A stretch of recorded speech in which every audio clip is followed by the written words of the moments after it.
नमस्कार, India news business देख रहे हैं आप और मैं हूं आपके साथ दीक्षा राठौर। 15 अगस्त यानी कि इंडिपेंडेंस डे आने वाला है और इस इंडिपेंडेंस डे पर भारत अपनी आजादी का 77वां साल मनाएगा। तो किसी भी देश की पहचान उसके झंडे और उसकी करेंसी से होती है। आजादी के बाद से अब तक भारत का झंडा विश्व भर में बड़ी शान से लहरा रहा है और भारत की करेंसी यानी रुपया भी धीरे धीरे दुनिया में अपनी धाक जमा रहा है।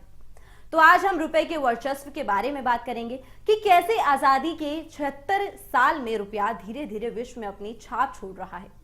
तो कहते हैं कि अगर वर्तमान को समझना है तो अतीत में जाना पड़ेगा। तो चलिए रुपए के अतीत में चलते हैं और थोड़ा सा इसके इतिहास को जानते हैं और फिर जानेंगे कि आज के समय में इंडियन करेंसी की क्या स्थिति है।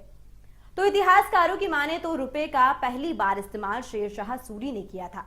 तब इस जमाने में सोने और तांबे का सिक्का चलता था। शेरशाह सूरी का मकबरा वर्तमान में बिहार के सासाराम शहर में है। रुपए का इतिहास ईसा पूर्व 6वीं शताब्दी का है। पहले भारतीय सिक्के महाजनपदों द्वारा ढाले गए थे, जिन्हें पुराण कर्षपान या पनस भी कहा जाता है। पहले मौर्य सम्राट चंद्रगुप्त मौर्य ने चांदी, सोने, तांबे या शीशे के मोहर वाले सिक्के चलाए। 12वीं शताब्दी में दिल्ली के तुर्की सुल्तान ने भारतीय राजाओं के शाही डिजाइनों वाले सिक्के को अपनी इस्लामी सुलेख से बदल दिया। फिर 1526 ईस्वी में मुगल साम्राज्य ने एक साम्राज्य व्यापी मुद्रा प्रणाली को इकट्ठा किया। इसी ड्यूरेशन के दौरान रुपए का विकास हुआ जब शेरशाह ने हुमायूं को हराया और 178 ग्राम चांदी का सिक्का जारी किया, जिसे रुपया कहा जाता है। इन सिक्कों का इस्तेमाल मुगल, मराठा और ब्रिटिश भारतीय युग के दौरान भी किया गया था। ब्रिटिश काल में अगर रुपए की बात करें तो अंग्रेजों के आने से पहले देश में सिर्फ सिक्के ही होते थे। ब्रिटिश काल में पहली बार 18वीं शताब्दी में bank of Hindustan, general bank और बंगाल बैंक ऑफ बंगाल ने भारत में कागजी मुद्रा जारी की, जो ब्रिटिश भारत में पहली कागजी मुद्रा थी। 1857 की क्रांति के बाद ब्रिटिश ने रुपए को भारत की ऑफिशियल करेंसी बना दिया और बैंक नोटों और सिक्कों पर किंग जॉर्ज की तस्वीर लगा दी। फिर भारतीय रिजर्व बैंक ने 1938 में जॉर्ज के चित्र वाला पहला 5 रुपए का नोट जारी किया। इसके बाद फरवरी में 10 रुपए के नोट, मार्च में 100 रुपए के नोट और जून 1938 में 1000 और 10,000 रुपए के नोट जारी किए गए। वहीं 1947 में स्वतंत्रता के बाद रुपया रेगुलर रुपीस के सिक्के के डिजाइन में वापस आ गया। नोट के लिए चुना गया प्रतीक सारनाथ में लॉयन कैपिटल था, जिसने जॉर्ज के बैंक नोटों की जगह ली। स्वतंत्र भारत में पहला नोट 1 रुपए का प्रिंट हुआ था। वहीं महात्मा गांधी की फोटो वाले बैंक नोट 1996 में 10 और 500 रुपए में जारी किए गए थे। इस श्रृंखला ने लॉयन कैपिटल श्रृंखला के सभी मौजूदा बैंक नोटों की जगह ले ली। तो ये तो था इंडियन करेंसी का इतिहास। वहीं अब की स्थिति की बात करें कि इंडियन करेंसी की अब क्या स्थिति है, तो उसके बारे में अब बात करते हैं। तो जैसे कि मैंने आपको स्टार्टिंग में बताया था कि रुपया धीरे धीरे विश्व में अपनी धाक जमा रहा है। तो चलिए अब आपको बताते हैं कि ये कैसे हो रहा है।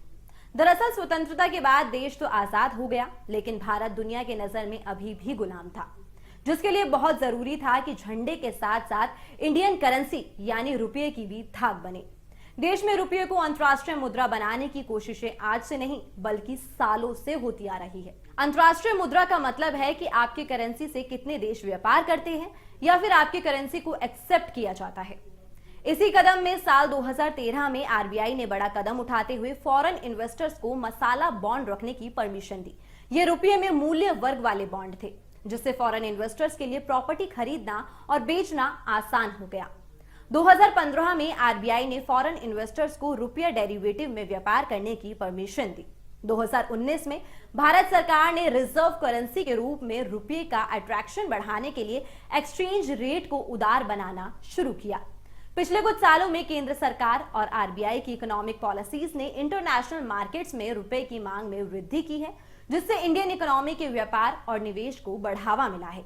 आरबीआई के अनुसार देश में फॉरेन पोर्टफोलियो इन्वेस्टमेंट 2008 में 12 मिलियन अमेरिकी डॉलर था और 2020 में वो बढ़कर 80 बिलियन अमेरिकी डॉलर हो गया है। तो सरकार और आरबीआई की वेरियस इकोनॉमिक पॉलिसीज के बदौलत इंडियन करेंसी यानी रुपया दुनिया में भारत को एक महाशक्ति की पहचान दिलाएगा। आप इसका अंदाजा सिर्फ इस बात से लगा लीजिए कि वर्तमान में दुनिया के 18 देश रुपया में ट्रेड करने के लिए तैयार हो गए हैं। इतना ही नहीं, दिसंबर 2022 में भारत और रूस ने तो रुपये में पहला ट्रेड पूरा भी कर लिया है। आपको बता दें कि Malaysia, Mauritius, Myanmar, United Kingdom, रूस, New Zealand, Sri Lanka, Singapore, Tanzania, Uganda, Germany, Israel, Kenya और तमाम वो देश हैं जिन्होंने रुपये में ट्रेड की एक्सेप्टेंस दी है। तो अभी के लिए केवल इतना ही। देश और दुनिया की तमाम खबरों और जानकारियों के लिए बने रहिए इंडिया न्यूज बिजनेस पर।